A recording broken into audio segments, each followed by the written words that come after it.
Have you ever found yourself stuck trying to generate a constructor in your code only to hit a wall? It can be really frustrating, especially when you're trying to call a base class constructor. If that sounds like you, stick around because today we're diving into how to use SyntaxFactory to generate constructors correctly. I totally get it. You write your code and then you realize you need to call the base class constructor, but you're not sure how to do it with SyntaxFactory. You're not alone in this struggle. Many developers face similar challenges when working with Roslyn.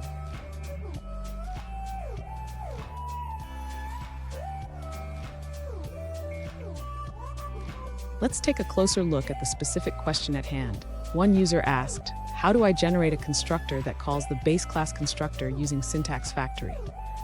They provided an example that looks like this: public test client API, base entry point, core entry point equals entry point.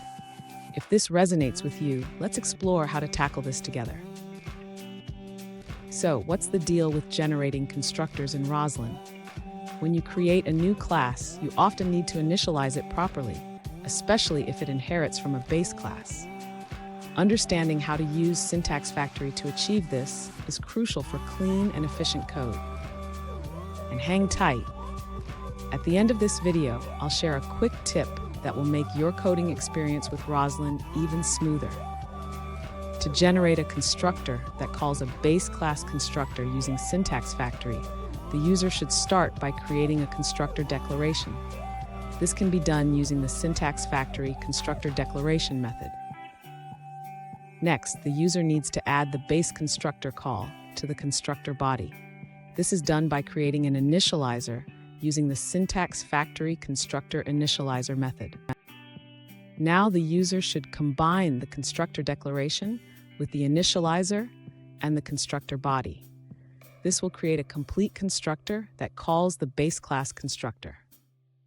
Finally, the user can add the generated constructor to their class. This is done by creating a class declaration and adding the constructor to it. Fun fact, did you know that the Roslyn project was named after a small town in Washington? Just like that town, it's all about building something great. Now, let's look at the answers provided by other users. This user suggests creating a constructor declaration with an initializer. They recommend using the SyntaxFactory to define the constructor and specify that it should call the base class constructor with the entry point argument. Here's the tip I promised. Always keep your code organized and comment on your constructors. This will save you time and headaches down the road. And there you have it. You should now be able to generate constructors that call base class constructors using SyntaxFactory. Remember, practice makes perfect. If you found this video helpful, don't forget to subscribe for more coding tips and tricks.